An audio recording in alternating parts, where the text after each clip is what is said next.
먼저 지금 화면을 보시면 제가 다음 부분 넘어가기 전에 왼쪽에 탐색기 영역에서 확인하실 수 있었던 그러한 아이콘들에 대해서 어떠한 의미인지 지금 설명을 드리도록 하겠습니다.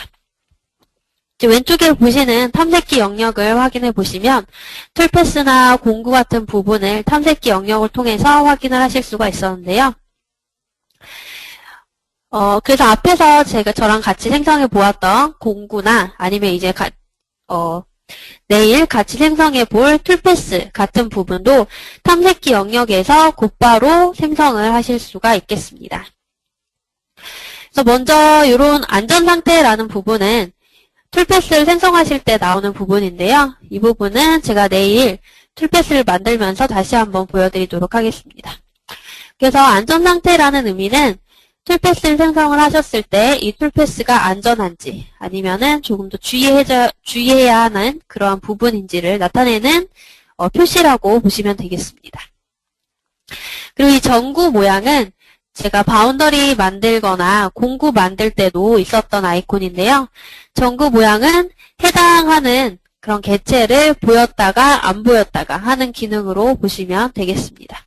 그리고 이 아이콘은 툴패스뿐만 아니라 공구 또는 바운더리 같은 작업 좌표계 이러한 다양한 부분을 나타내는 아이콘으로 보시면 되겠습니다. 그래서 아이콘을 확인을 하셔서 지금 해당하는 개체가 어떠한 부분인지 확인을 하실 수가 있겠죠. 그 다음에 활성화 여부에 해당하는 부분은 제가 활성화시킨다라고 했던 그러한 부분과 동일한 부분인데요. 활성화를 시키시면 물론 그래픽 창에서도 진하게 표시가 되거나 아니면 붉은색으로 표시가 되거나 이런 식으로 이제 표시가 되어지지만 마찬가지로 탐색기 영역에서도 활성화를 시켜주시면 이렇게 진하게 이름이 표시가 되어지면서 화살표 표시가 나오게 됩니다. 그래서 화살표 표시와 함께 진하게 표시가 되어지면 이제 해당하는 부분이 활성화가 되어졌다라고 지정을 하게 됩니다. 그리고 가장 오른쪽에 있는 부분은 툴패스나 공구 또는 작업 좌표기에 해당하는 이름이라고 보시면 되겠고요. 계산기는 이제 계산을 하지 않았을 때 나타나는 표시라고 보시면 되겠습니다. 그래서 만약에 지금과 같은 다른 어떠한 것들이 계산기 모양의 아이콘이 뜬다라고 하시면 아직 계산이 되어지지 않은 상태다라고 보시면 되겠죠.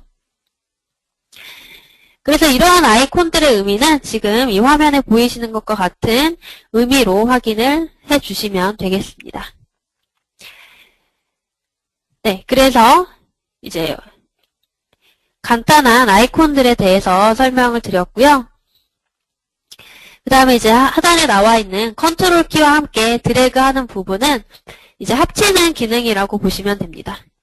그래서 툴패스를 만약에 생성을 하셨을 때 컨트롤 키와 함께 원하는 툴패스를 합치고자 하는 툴패스까지 이동을 하게 되시면 두 개의 툴패스가 하나로 합쳐지는 기능으로 활용을 하실 수가 있는데요. 이 부분은 두 개의 툴패스가 동일한 공구를 사용을 했을 때 사용을 하실 수가 있습니다. 네, 이 부분도 제가 내일 툴패스 설명할 때 한번 보여드리도록 하겠습니다. 그래서 트리 뷰는 이런 식으로 나타내는 의미를 확인하면서 작업을 해주시면 되겠습니다.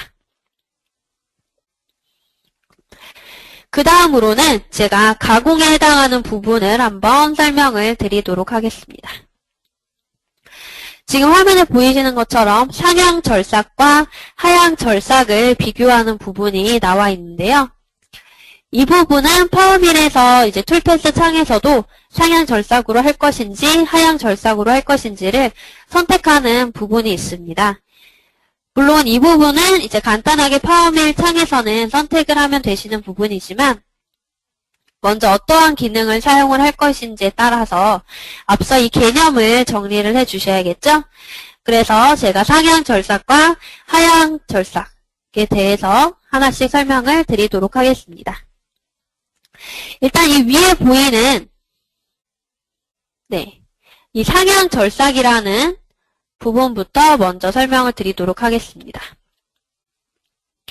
먼저 상향 가공. 상향 가공이라는 부분은 지금 오른쪽에 보이는 그림처럼 일반적으로 공구에 회전하는 방향과 테이블의 이동 방향이 반대인 것을 상향 가공이라고 말을 하게 됩니다. 그래서 지금 그림에서 보이는 것처럼 공구가 회전하는 이쪽 방향이랑 그리고 테이블의 이동 방향이 서로 반대인 것을 확인을 하실 수가 있겠죠. 그래서 이러한 부분을 상향 가공이다라고 정의를 하게 됩니다. 그래서 상향 가공의 특징으로는 이제 절삭력이 상대적으로 크게 됩니다. 대신 공구 날의 흔적이 가공 표면에 이제 비교적 남게 되는데요. 그럼 이 부분을 제가 이제 하단 부분에 있는 하향 가공과 한번 비교를 해보도록 하겠습니다. 여기 오른쪽 그림에서 보이는 것은 이제 제가 앞에서 설명드렸었던 상향 가공과 반대 개념인 하향 가공이라고 보시면 되겠는데요. 일반적으로 공구에 회전하는 방향과 테이블의 이송 방향이 반대인 것이 상향 가공이었죠? 그럼 이제 그것과 반대로 하향 가공은 공구에 회전하는 방향과 테이블의 이송 방향이 같은 것을 하향 가공이라고 말을 하게 됩니다.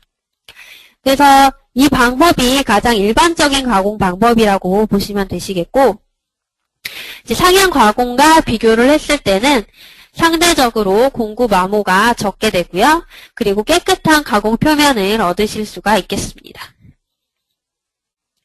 네, 그래서 상향 가공과 하향 가공을 제가 비교를 통해서 한번 확인을 해보았습니다. 다음으로는 가공 여유와 가공 공차라는 개념인데요. 이 부분도 마찬가지로 파워밀에서 툴패스를 통해서 지정을 하실 수가 있습니다. 먼저 이제 툴패스에서 지정을 하시는 부분도 간단한 부분이기 때문에 먼저 가공 여유와 가공 공차가 어떠한 의미인지부터 설명을 드리도록 하겠습니다. 먼저 가공 여유라는 부분은 지금 여기 가공 여유라는 부분은 여기 왼쪽 그림에서 보이는 것처럼 이 두께 값을 말하게 되는데요. 모델에 대해서, 그러니까 최종 가공해야 하는 최종 모델에 대해서 얼마만큼의 여유를 남기고 가공할 것인지를 지정하는 그 부분이 이제 thickness, 가공 여유라고 정의를 하게 됩니다. 그렇기 때문에 이제 조금 더 미세한 작업을 할수록 가공 여유가 0에 가까워지면서 작업을 하게 된다라고 보시면 되겠습니다. 그 다음으로는 이제 가공 여유는 최종 소재에서 얼마만큼의 소재를 남겨놓을 것인가라는 그 두께 값으로 보시면 되겠고요. 그 다음에 이 하단에 가공 공차라는 부분에 대해서 한번 확인을 해보도록 하겠습니다. 가공 공차라는 개념은 지금 화면에 보이는 그림처럼 이제 톨러런스라고도 말을 하게 되는데요. 모델을 가공할 때 얼마만큼의 정밀도를 유지할 것인지를 지정을 하는 게 이제 가공 공차라고 말을 하게 됩니다. 그렇기 때문에 작은 값을 입력할수록 정밀도는 높아지게 되는데요. 대신 툴패스 계산 시간이나 가공 시간은 더 필요로 하게 됩니다. 따라서 이제 어떤 가공을 할 것인지, 황삭, 중삭 또는 정삭, 이러한 어떤 가공을 할 것인지에 따라서 적절한 가공 공차 값을 이제 설정을 해 주셔야 원하는 정밀도와 그리고 적절한 가공 시간을 확인하실 수가 있습니다. 그래서 왼쪽 그림을 보시면 이제 이 그림은 오른쪽 그림에 비해서 비교적 가공 공차 값을 크게 줘서 약간 거친 톨러런스로 가공이 되어지는 모습이고요. 오른쪽 그림 값은 이제 비교적 작은 톨러런스 값을 입력해서 보다 매끄러운 표면 조도를 얻으면서 가공을 하는 모습을 확인을 하실 수가 있겠습니다. 이러한 부분은 어떤 가공을 할 것인지에 따라서 적절하게 조절을 하시면서 효율적인 가공 조건 값을 입력을 해 주시면 되겠습니다.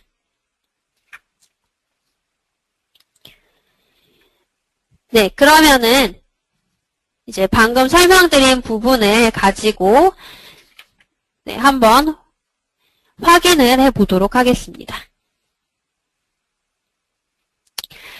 네, 지금 설명드린 부분을 제가 툴패스에서 한번 간단하게 확인을 해볼 텐데요.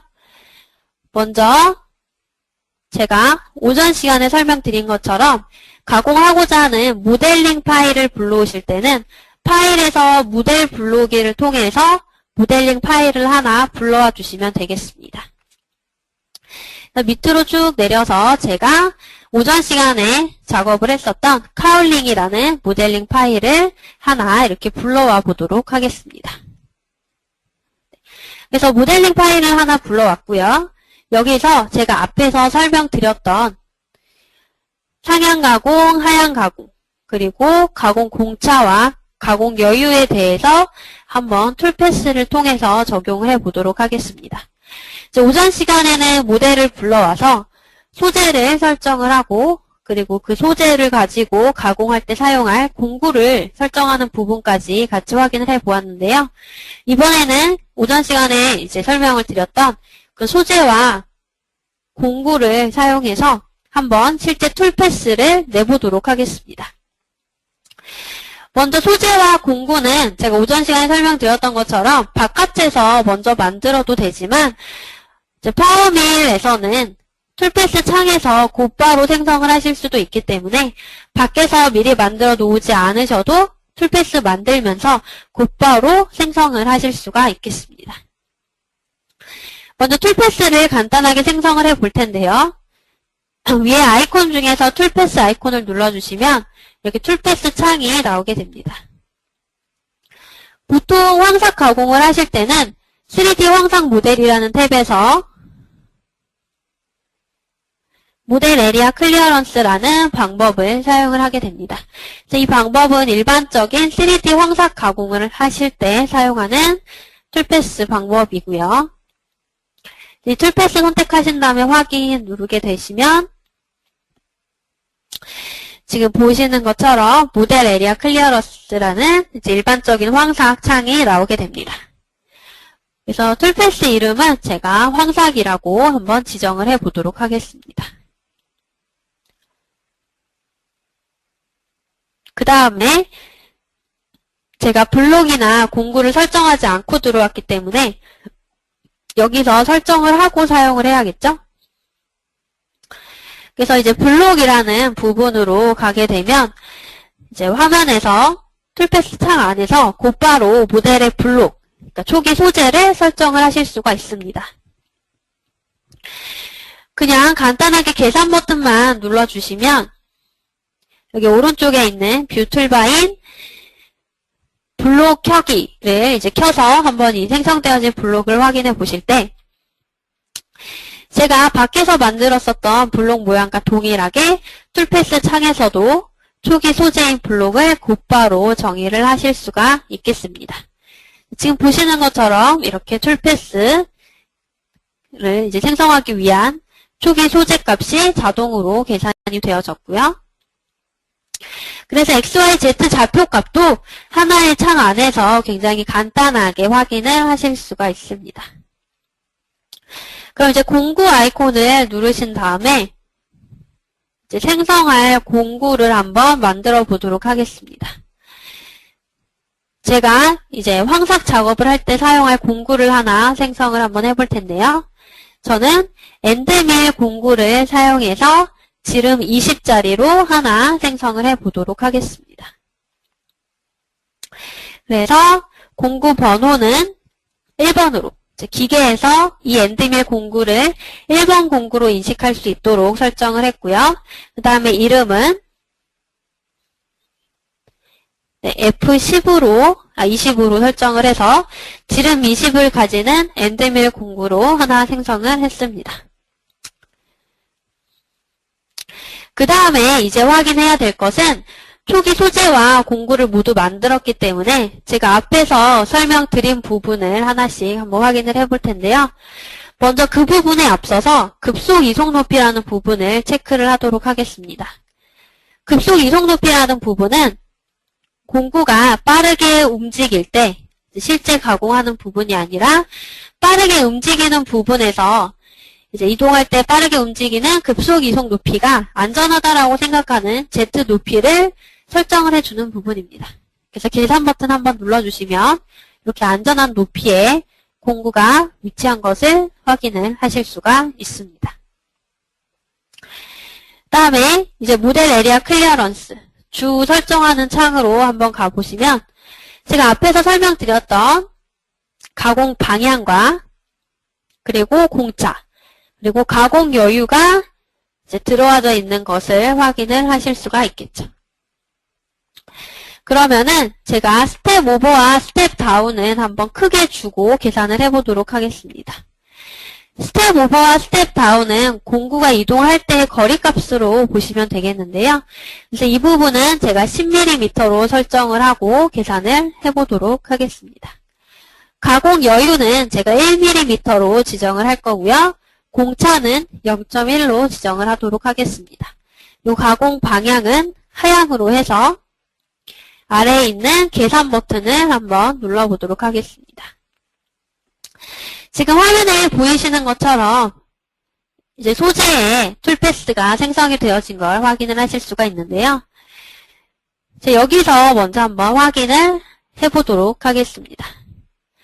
먼저 제가 가공 여유를 1mm로 지정을 했죠. 그렇기 때문에 제가 이렇게 바라봤을 때 Z 높이에서 이제 모델까지의 가장 마지막 이 툴패스가 최종 모델에서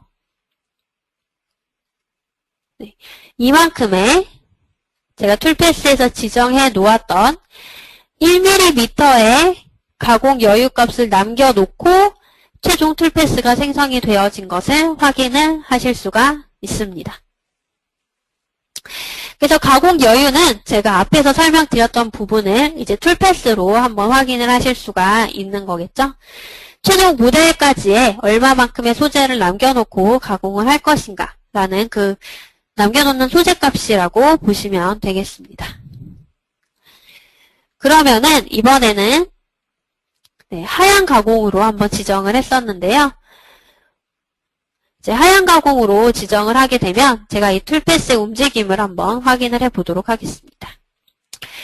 툴패스를 따라서 공구가 움직이는 것을 한번 확인을 하시려면 툴패스에서 오른쪽 버튼을 누르시고 툴패스 시작 전부터 시뮬레이션을 눌러주시면 됩니다. 그 위에 부분에 이러한 시뮬레이션 툴바가 자동으로 활성화가 되어지는데요. 여기서 속도를 어느 정도 조절하시고 재생 버튼 누르면 공구가 움직이는 것을 확인을 하실 수가 있겠습니다. 그래서 앞에 설명드렸던 것처럼 하향 가공은 이제 하향 가공의 특징에 맞게끔 어느 정도 상향 가공에 비해서 절삭력은 약할 수 있지만 표면 조도가 좋고 또 일반적으로 사용하는 무리가 없는 가공 방향이기 때문에 보통 하향 가공으로 설정을 하고 사용을 하시게 됩니다. 그래서 가공 여유 부분까지 제가 툴패스를 통해서 남겨진 여유 값을 한번 확인을 해봤고요. 다시 설정으로 들어가서 이번에는 공차 값을 한번 확인해 보도록 하겠습니다. 제가 공차를 0.1로 두고 계산을 했었는데요. 0.1로 두고 계산을 한 부분은 이 부분은 제가 어떠한 툴패스를 생성을 할 것인가에 따라서 그러니까 어떤 가공을 할 것인가에 따라서 적절하게 선택을 지정을 해줘야 된다라고 말씀을 드렸는데요. 방금 생성했었던 툴패스는 황삭 가공이기 때문에 어느 정도 조금 미세한 작업이 아니게 이제 공차를 너무 작지 않은 0.1로 지정을 했었습니다. 만약에 공차를 0.01로 조금 더 작게 지정을 하면은 계산을 했을 때 앞에서 공차를 0.1로 두고 계산했던 것과 비교해 봤을 때 비교적 계산 시간이 오래 걸리는 것을 확인을 하실 수가 있습니다. 그리고 이제 계산 시간이 오래 걸리는 것도 마찬가지로 가공 시간도 더 오래 걸리기 때문에 이러한 부분은 이제 어떠한 툴패스, 어떠한 가공인지에 따라서 적절하게 조절을 해 주시면 되겠습니다. 그래서 앞에서 설명드린 가공 여유와 가공 공차라는 부분을 제가 툴패스에서 한번 확인을 해 보았고요. 네. 그러면 이 가공 여유라는 부분을 제가 툴패스에서 한번 다른 부분을 확인을 해 보도록 하겠습니다.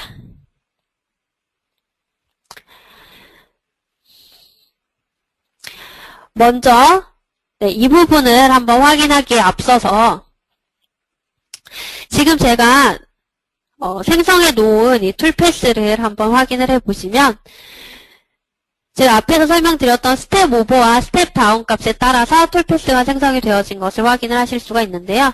이 간격값을 확인해 봤을 때 제가 앞에서 설정한 간격값만큼 네, 이렇게 툴패스가 생성이 되어진 걸 확인을 하실 수가 있습니다.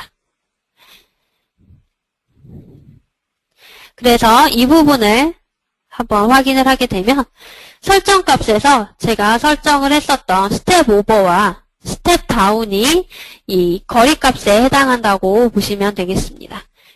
그래서 스텝 오버랑 스텝 다운이라는 부분에 대해서 설명을 드릴 텐데요. 스텝 오버라는 부분은 XY 방향으로의 공구 이동값으로 보시면 되겠습니다. 그래서 일정한 Z 높이의 평면에서 XY 방향으로의 공구의 이동값이 스텝 오버고, 그 다음에 스텝 다운이라는 값은 이제 절임량인 Z 방향으로의 공구 이동값으로 확인을 하시면 되겠습니다. 그래서 이렇게 생성되어진 툴패스를 보시면 먼저 앞에서 바라봤을 때 이제 스텝 다운에 해당하는 값은 네, 이렇게 제가 지정한 거리값만큼 일정하게 적용이 되어진 것을 확인을 하실 수가 있습니다.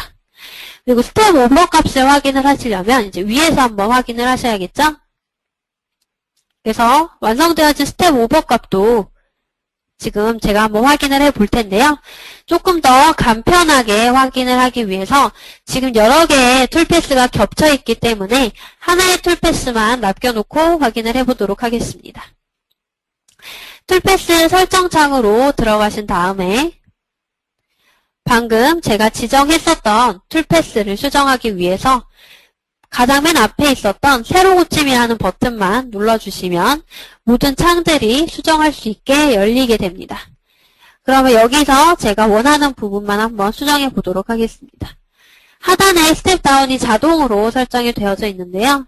이 부분을 수동으로 고쳐서 제가 원하는 툴패스만 한번 확인을 해 보도록 하겠습니다.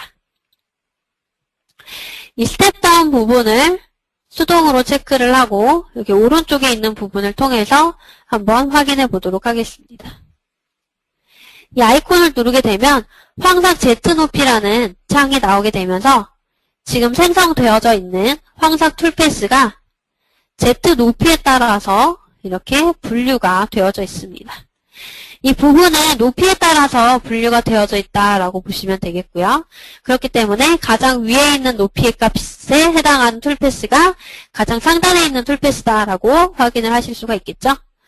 그래서 저는 가장 상단에 있는 툴패스만 남겨놓기 위해서 두 번째 툴패스부터 가장 마지막 툴패스까지 키보드 Shift 키를 누른 상태에서 한꺼번에 모두 선택을 해보았습니다. 그 다음에 X 버튼을 누르게 되면 지금 화면에 보이는 두 번째부터 마지막까지 툴패스는 제가 모두 삭제를 했고요. 여기서 가장 위에 있는 툴패스만 남겨놓았습니다.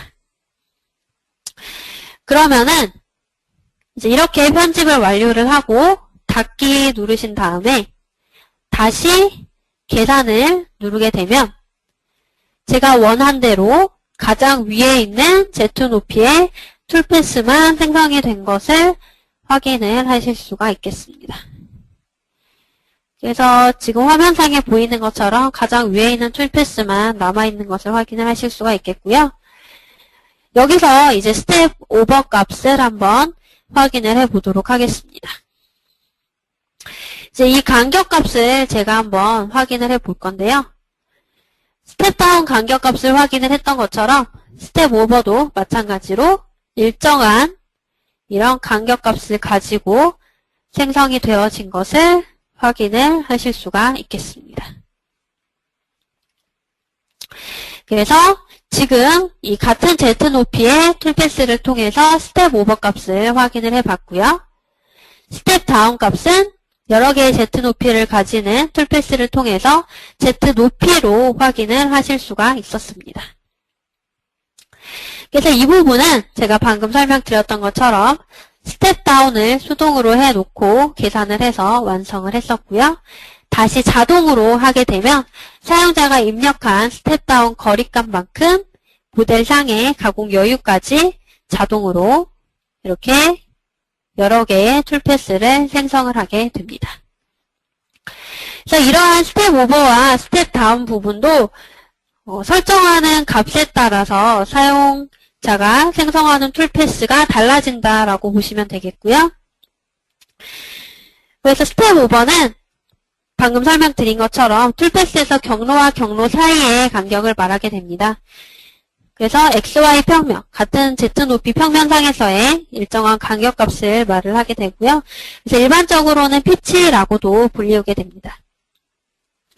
그래서 스텝 오버는 일반적으로 평 엔드밀의 경우에는 공구 지름의 70%로 설정을 해서 사용을 하게 되는데, 예를 들어서 지름 10mm인 평 엔드밀의 경우에는 7mm의 스텝 오버가 사용이 되어집니다.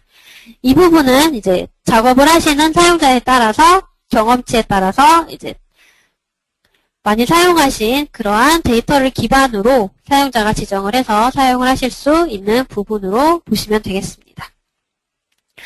그래서 방금 적용을 했었던 것처럼 스텝 오버의 큰 값을 주게 되면 스텝 오버가 작을 때보다 모델은 거친 형상을 가지게 됩니다.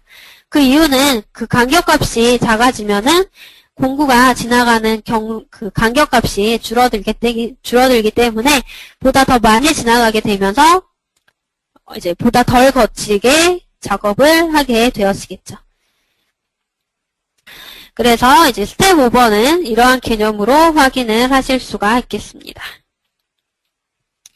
그래서 제가 툴패스 창에서 설명드렸던 스텝 오버와 스텝 다운 값을 사용을 해서 지금 해당 모델을 가지고 제가 한번 설정을 해보았습니다. 이번에는 여기서 제가 앞에서 설명드렸었던 가공 여유라는 부분을 한번 같이 확인을 해보도록 하겠습니다. 가공 여유는 최종 모델에서 얼마만큼의 살을 남겨놓을 것인가 라는 부분으로 설명을 드렸는데요. 이 부분을 지금 화면에서 보시는 것처럼 전체 모델에다가 원하는 가공 여유를 설정을 하실 수도 있지만 구성 요소 가공 여유라는 기능을 사용을 하게 되시면 원하시는 부분에만 다른 가공 여유 값을 적용을 하실 수가 있습니다. 그래서 이 부분에 대해서 한번 설명을 드리도록 하겠습니다. 일단 기본적인 가공 여유 값을 1mm로 지정을 하셨을 때는 다들 아시는 것처럼 최종 모델에서 1mm의 가공 여유 값이 이렇게 자동으로 적용이 되어지게 됩니다.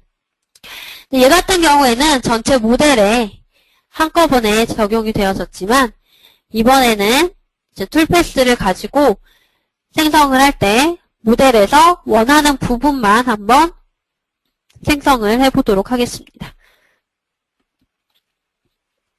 툴패스를 다시 수정을 하기 위해서 마우스 오른쪽 버튼 눌러서 설정창으로 들어가 볼 텐데요. 이 설정창으로 들어가실 때 주의하셔야 될 것은 툴패스를 선택하고 오른쪽 마우스를 눌러서 이러한 부 메뉴가 나왔을 때 설정이라는 부분이 활성화가 되어져 있게 하시려면 이 황상이라는 툴패스도 마찬가지로 활성화가 되어져 있어야만 설정이라는 메뉴를 선택을 하실 수가 있습니다. 지금처럼 비활성화 되어져 있는 부분으로 한번 마우스 오른쪽 버튼을 눌러보시면 설정이라는 부분도 비활성화 되어져 있는 것을 확인을 하실 수가 있겠죠?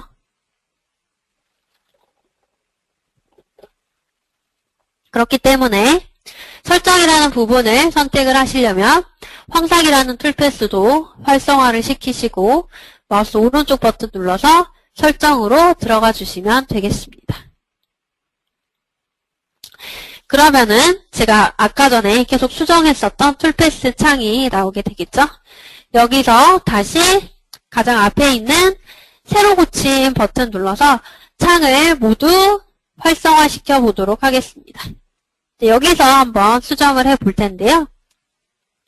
지금까지 설명드렸던 것은 가공 방향인 하향, 그리고 공차값, 그리고 가공 여유, 그리고 스텝 오버와 스텝 다운에 대해서 설명을 드렸습니다.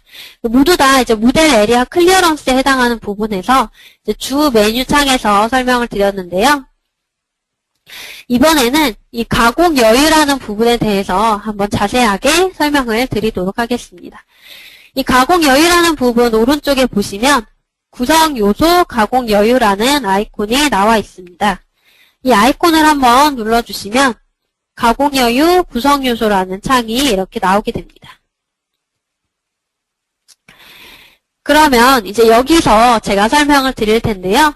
가공 여유 구성 요소라는 이 창은 전체 모델에 똑같은 여유값을 적용을 하는 게 아니라 원하는 부분마다 다른 여유값을 적용을 하고 싶으실 때 사용을 하는 기능으로 보시면 되겠습니다.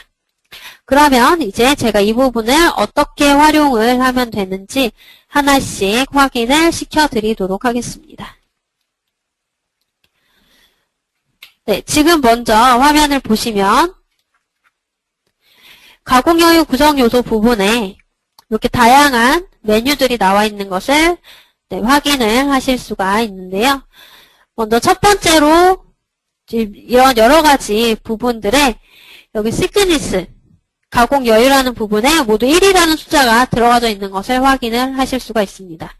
이렇게 1이라는 숫자가 들어가져 있는 이유는 전체 모델에 툴패스 창에서 기본적으로 가공 여유가 1로 설정을 해놨기 때문에 기본적으로 모든 가공 구성 요소에 1mm라는 가공 여유가 동일하게 적용이 되어져 있는 거고요. 그러면 여기에 한번 원하는 구성 요소에만 다르게 가공 여유를 지정을 시켜보도록 하겠습니다. 지금 이 모델에서 제가 원하는 부분만 한번 선택해 보도록 하겠습니다. 제가 전체 모델에서 오른쪽 하단만 선택을 했고요. 이 부분을 받아들이기 위해서 첫 번째 부분을 선택을 했습니다. 그래서 제가 지금 하고 있는 작업은 여러 개 나눠져 있는 구성 요소를 넣을 수 있는 부분에서 가장 처음에 있는 0번에다가 넣겠다라고 보시면 되겠고요. 이 0번이라는 부분에 제가 방금 선택한 이 오른쪽 상단에 있는 구성 요소를 한번 넣어 보도록 하겠습니다. 여기서 이제 확인을 하셔야 될 부분은 얘를 선택하고 구성 요소를 이렇게 클릭을 하셔도 넣어지지 않으실 거고요. 이 부분에 넣고자 하실 때는 반드시 여기 위에 있는 구성 요소 추가라는 이 아이콘을 눌러 주셔야지만 원하는 구성 요소가 이 안에 들어가지게 됩니다. 그래서 이 아이콘 구성 요소 추가 버튼 눌러주시면 하나의 구성 요소가 추가가 되어졌고요. 추가가 되어진 것은 가장 오른쪽에 샵이라는 부분으로 확인을 하실 수가 있습니다. 샵이라는 부분에 1이라는 숫자가 쓰여진 걸로 봐서 하나의 구성 요소가 알맞게 제대로 추가가 되어졌다라는 것을 확인을 하실 수가 있으시겠죠. 그래서 제가 원하는 가공 여유를 다르게 주고자 하는 구성 요소를 직접 선택을 해서 이 0번 부분에 한번 넣어봤습니다. 그럼 여기에 이제 다르게 가공 여유를 주고자 하는 부분을 한번 설정을 해 주셔야겠죠? 기본 가공 여유는 1mm인데 여기 한번 다른 가공 여유를 지정을 시켜보도록 하겠습니다. 기본 가공 여유인 1mm에 제가 추가적으로 3mm를 더 가공 여유로 지정을 해보도록 하겠습니다. 그럼 이 위에 부분에 가공 여유라는 부분에 추가로 더 넣고자 하는 가공 여유를 지정을 해주시면 됩니다. 그래서 제 추가시키고자 하는 여유값은 3mm이기 때문에 3이라고 입력하고 엔터를 치게 되면 지금 확인하실 수 있듯이 추가시킨 가공 여유가 3mm가 되고 기본 1mm 가공 여유에 추가시킨 3mm 가공 여유까지 더해져서 총 4mm의 가공 여유가 해당 구성 요소에 설정이 되어졌다라고 창을 통해서 확인을 하실 수가 있으시겠죠. 그러면 이제 제가 하고자 하는 작업이 끝났기 때문에 적용 한번 눌러보도록 하겠습니다. 그 다음에 계속 진행하겠다고 이제 예를 눌러주시고요. 다시 계산 버튼을 한번 눌러보도록 하겠습니다. 그럼 이제 어떻게 다르게 지정이 되어졌는지 한번 확인을 해볼 텐데요. 이제 툴패스를 통해서 한번 확인해 보도록 하겠습니다. 네, 왼쪽에서 바라본 뷰 방향으로 한번 확인을 했을 때 생성되어진 툴패스를 한번 확인해 보시면 제가 설정하지 않았던 면은 원래 가공 여유인 1mm만큼 이렇게 여유값이 적용이 되어졌고요. 그런데 왼쪽에 제가 설정해놨던 가공 구성 요소에 해당하는 가공 여유값을 한번 보시면 원래 여유값인 1mm에 비해서 추가시킨 3mm까지 더 가공 여유가 더해져서 총 4mm만큼의 가공 여유가 지정이 되어진 것을 확인을 하실 수가 있겠습니다. 그래서 전체 모델에 동일한 가공 여유를 적용하는 것뿐만 아니라 원하시는 구성 요소에만 다른 가공 여유를 가공 여유 구성 요소라는 부분을 통해서 손쉽게 설정해서 이러한 간편한 툴패스를 생성을 하실 수가 있겠습니다.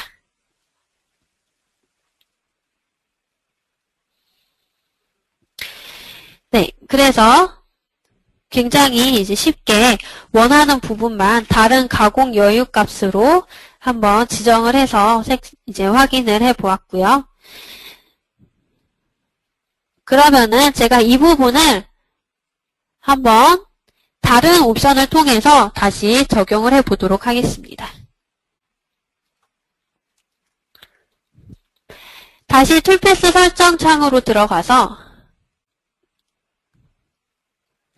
모델 에리아 클리어런스라는 창이 나와 있죠.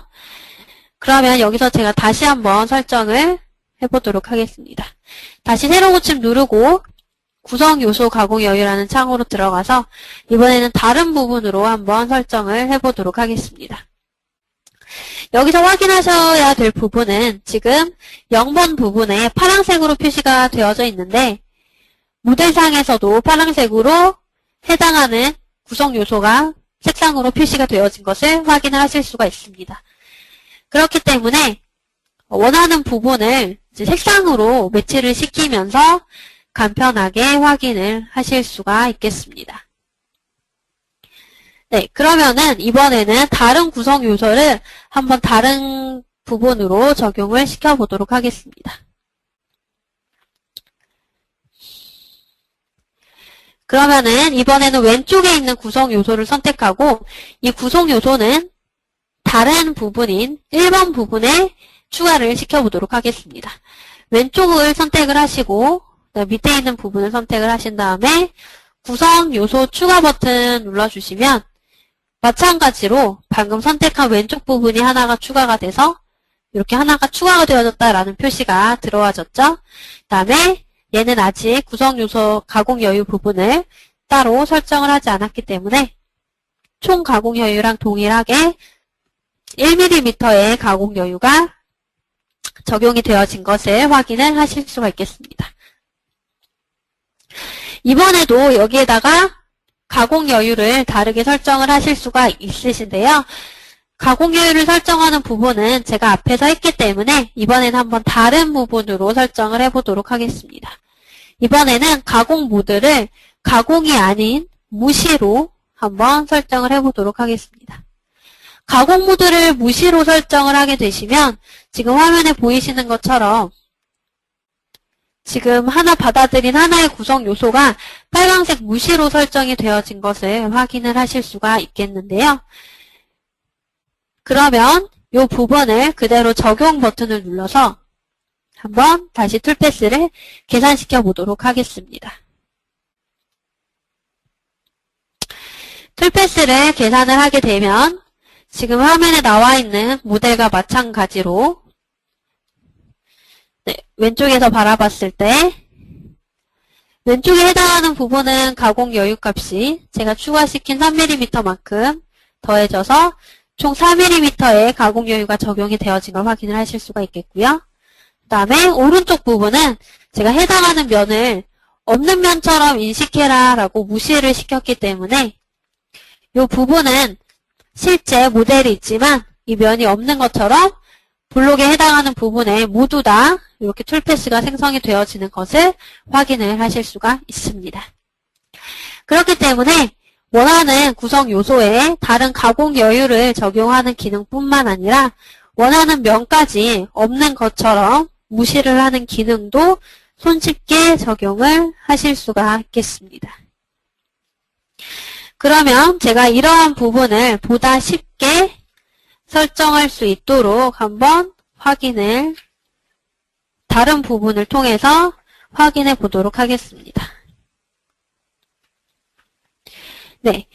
그러면은 이번에는 제가 지금 설명을 드렸던 방법은 원하는 구성 요소를 직접 선택을 해서 다르게 지정을 하는 기능이었는데요.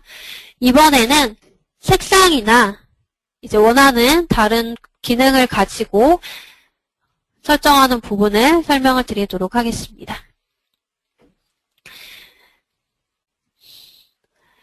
펌1에서는 원하는 부분을 따로 관리를 할 수 있는 레벨이라는 기능이 있습니다. 그렇기 때문에 왼쪽에 있는 탐색기 영역창을 보시면 레벨과 셋이라는 부분이 있습니다. 레벨과 셋이라는 부분을 선택해 주시고 마우스 오른쪽 버튼을 눌러서 레벨 만들기를 눌러주시면 1번이라는 새로운 레벨이 만들어지게 됩니다. 이 새롭게 만든 1번 레벨에 제가 원하는 부분을 한번 추가시켜 보도록 하겠습니다.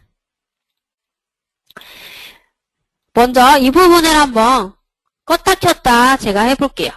그래서 지금 왼쪽 탐색기 창에서 제가 방금 생성한 이 1번 레벨의 전구 모양을 끄거나 아니면 다시 키거나 해도 아무 변화가 없는 걸 확인하실 수가 있습니다. 그 이유는 아직 이 레벨에 어떠한 것도 지금 추가를 시키지 않았기 때문에 비어있는 레벨이기 때문에 아무런 변화가 없다라는 걸 확인을 하실 수가 있겠죠? 그러면 제가 여기에 이 두 가지 성분을 레벨에 한번 넣어보도록 하겠습니다. 이 두 가지 성분을 선택해 주시고 1번 레벨, 방금 제가 생성한 1번 레벨에서 마우스 오른쪽 버튼을 누르시면 나오는 부수적인 메뉴들 중에서 모델에 선택된 부분을 넣기라는 이제 메뉴가 하나가 나오게 됩니다. 이 메뉴를 한번 눌러주시면은 제가 방금 선택한 이 두 가지가 1번 레벨에 들어가지게 되어졌고요.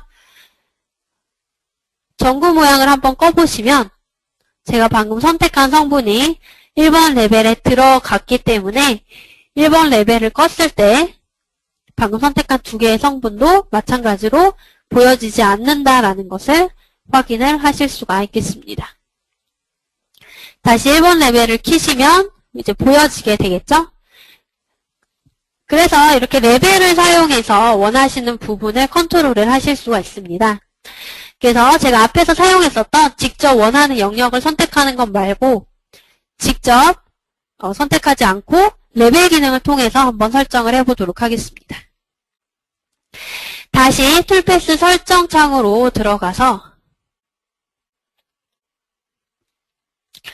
네, 이렇게 모델 에리아 클리어런스라는 창이 다시 나오게 되죠.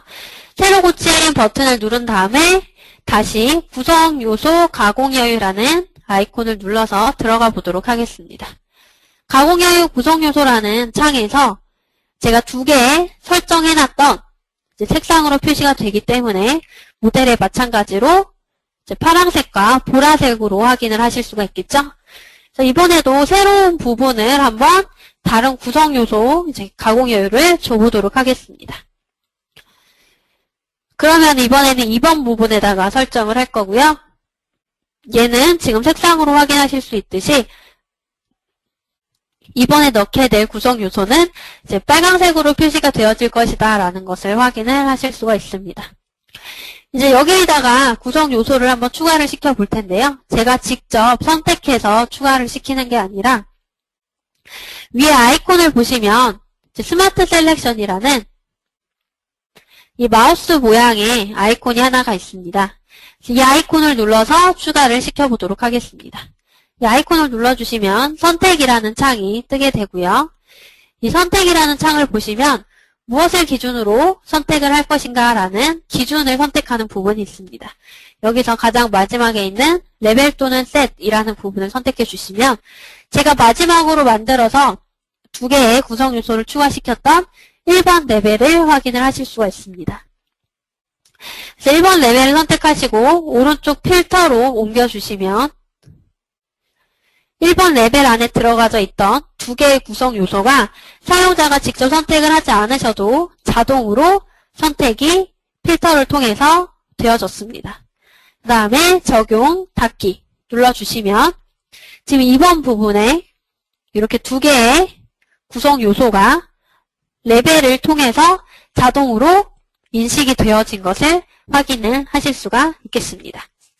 마찬가지로 이 부분도 가공 여유를 3mm만큼 더 추가를 시켜서 총 4mm의 가공 여유로 지정을 하도록 하겠습니다. 그리고 이제 적용 버튼을 누르고 다시 계산을 한번 해서 확인해 보도록 하겠습니다. 네, 그러면은 이제 마지막으로 레벨 부분까지 적용을 한번 해보았고요. 이 레벨 부분 적용한 부분을 한번 확인해 보시면 마지막 쪽에 가공 여유가 원래 모델 전체에 적용되어졌던 가공 여유 1mm가 아닌 총 4mm의 가공 여유가 마찬가지로 적용이 되어진 것을 확인을 하실 수가 있겠습니다. 그래서 이 부분은 제가 이 두 개의 구성 요소를 일일이 직접 선택해서 설정을 한 게 아니라 레벨이라는 기능을 통해서 이렇게 따로 구별을 해놓고 필터를 통해서 자동으로 선택을 했다라고 보시면 되겠습니다. 그래서 이러한 레벨이라는 기능은 이러한 구성요소 가공여유 추가라는 부분에도 활용을 하실 수가 있지만 이러한 기능 외에도 작업을 하실 때 분류를 해놓고 사용을 하시게 되면 삭제를 하지 않고도 잠깐 껐다가 그리고 켰다가 하면서 작업을 하실 수 있기 때문에 손쉽게 원하는 모델에 해당 영역을 분류를 시켜놓고 정리를 하면서 확인을 하실 수가 있겠습니다. 그러면은 이제 마지막으로 색상으로 선택을 하는 기능까지 설명을 드리도록 하겠습니다. 제가 오전 시간에 설명드렸던 쉐이딩 기능에는 일반 쉐이딩과 그리고 최소 R값 쉐이딩, 그리고 구배각도 쉐이딩 이렇게 세 가지 부분에 대해서 설명을 드렸는데요. 일반 쉐이딩 바로 왼쪽에 있는 멀티컬러 쉐이딩이라는 부분에 대해서 지금 설명을 드리도록 하겠습니다. 멀티컬러 쉐이딩이라는 부분을 눌러주시면 지금 화면처럼 모델의 색상별로 해당 부분이 이렇게 표시가 되어지는 것을 확인을 하실 수가 있습니다. 모델만 깔끔하게 확인하고 싶으실 때는 해당 툴패스 아이콘을 더블 클릭하셔서 잠깐 꺼놓으시고 모델만 확인을 하시면 툴패스는 잠깐 숨겨놓고 모델에 해당하는 이제 요소별로 색상만 뚜렷하게 확인을 하실 수가 있겠습니다. 그러면 위에 부분은 이제 붉은색, 중간 부분은 연두색, 아랫부분은 분홍색으로 설정이 되어져 있고요. 또 이제 각 이제 요소 그 영역마다 굉장히 다양한 색상으로 구별이 되어져 있는 것을 확인을 하실 수가 있는데요. 그래서 이러한 부분을 가지고 또 다르게 설정을 하실 수가 있습니다. 물론 이 색상은 처음에 불러오실 때 모델을 불러올 때 자동으로 배정이 되어지지만 사용자가 파워밀에서 직접 구성 요소별로 색상을 지정을 하실 수도 있습니다. 그래서 지금 이 부분이 빨간색으로 되어져 있는데요. 제가 이 안쪽 포켓 부분, 바닥 부분의 색상과 똑같은 노란색으로 한번 바꿔보도록 하겠습니다. 빨간색을 선택하시고 마우스 오른쪽 버튼을 눌러주시면 네, 마우스 오른쪽 버튼을 눌렀을 때 색상이라는 메뉴가 나오게 됩니다. 그 색상을 선택해 주시면 이제 색상 선택이라는 창이 나오기 때문에 여기서 원하시는 색상을 곧바로 선택을 해 주실 수가 있겠습니다. 그래서 노란색을 선택하시고 확인 눌러주시면 안쪽 포켓의 바닥면 색상과 동일한 노란색으로 설정이 되어진 것을 확인을 하실 수가 있겠습니다. 그러면 이제 제가 원하는 색상으로 한번 변경을 시켜봤고요. 이 노란색을 가지고 한번 가공 요소, 구성 요소 추가를 시켜보도록 하겠습니다. 툴패스를 다시 활성화를 시키고 오른쪽 버튼을 눌러서 설정으로 다시 수정하기 위해서 들어가 보도록 하겠습니다. 새로 고침 버튼을 눌러서 모든 창들을 활성화시킨 다음에 가공 여유 부분에 있는 구성요소 가공 여유 추가라는 버튼을 눌러주시면 되겠고요. 이번에는 앞에서 설정했던 부분을 모두 원상태로 복귀시키도록 하겠습니다. 등록되어져 있던 구성 요소들은 다 삭제를 시키기 위해서 해당하는 부분을 선택을 하고 위에 아이콘 중에서 이 X표 표시인 모든 구성 요소 제거라는 아이콘만 눌러주시면 각각에 들어가 있던 요소들이 모두 삭제가 되어집니다. 그렇기 때문에 다 0으로 지금 변경이 되어진 것을 확인을 하실 수가 있겠고요. 그 다음으로는 여기에 원래 값으로 한번 돌려놓으셔야겠죠? 가공 여유 값은 여기 위에서 설정하시는 가공 여유는 추가로 주는 가공 여유이기 때문에 0으로 설정을 원상태로 다 해놓도록 하겠습니다. 그리고 두 번째 부분도 가공으로 돌려놓으면 원래 상태 그대로 돌아와지게 되겠죠? 그럼 이제 원래 초기 상태에서 제가 색상으로 한번 구성요소 가공 여유 추가를 시켜보도록 하겠습니다. 0번 부분을 선택을 해주시고 스마트 셀렉션 기능을 사용하셔서 이번에는 아까는 이제 레벨을 기준으로 선택을 했다면 이번에는 색상을 기준으로 한번 선택을 해보도록 하겠습니다. 선택 기준을 색상으로 한 다음에 노란색을 선택을 하고 오른쪽 필터로 보내게 되면 노란색에 해당하는 이제 카키색에 해당하는 구성 요소가 자동으로 선택이 되어집니다. 마찬가지로 적용 버튼 눌러주시면 제가 따로 지정했었던 노란색 부분과 원래 지정이 되어져 있었던 포켓 바닥 노란색 부분 이 두 부분이 모두 자동으로 선택이 되면서 구성 요소 2개가 추가가 되어졌다라는 것을 확인을 하실 수가 있습니다. 이 부분을 마찬가지로 가공 여유를 3으로 추가를 시켜서 다시 적용하고 전체 툴패스를 계산을 해보도록 하겠습니다. 이번에도 제가 직접 원하는 구성 요소를 추가를 시킨 게 아니라 필터를 통해서 스마트 셀렉션을 통해서 색상으로 자동으로 선택을 해봤고요. 그럼 선택되어진 노란색 부분을 한번 확인해 보면 네, 지금 보시는 것처럼 네, 지금 이 모델을 기준으로 확인을 했을 때 이 노란색 부분만 여유값이 4mm만큼 적용이 되어진 것을 확인을 하실 수가 있겠습니다. 마찬가지로 포켓의 바닥 부분 또한 여유값이 설정이 되어졌을 겁니다. 그래서 이 부분은 이제 공구 지름에 따라서 들어갈 수 없는 부분이 있을 수가 있는데요. 마찬가지로 이제 어쨌든 이러한 방법을 사용을 하게 되시면 색상별로 묶어서 원하는 조건값을 설정을 해서 사용을 하실 수가 있습니다. 그렇기 때문에 전체 모델에 적용하는 기능뿐만 아니라 원하는 구성 요소에 따라서 다르게 적용을 하실 수도 있고 그 선택하는 방법을 사용자가 직접 선택을 하실 수도 있지만 스마트 셀렉션을 통해서 레벨로 구별을 해서 사용을 하실 수도 있고 또한 색상으로 굉장히 쉽게 관리를 하고 자동으로 선택을 하실 수가 있겠습니다. 네, 그러면은 이제 오후 첫 시간에는 제가 절삭 방향 정의에서부터 이제 공차 및 가공 여유 그리고 이러한 가공 여유를 다양하게 정의할 수 있는 구성 요소 추가 부분까지 설명을 드렸는데요. 네.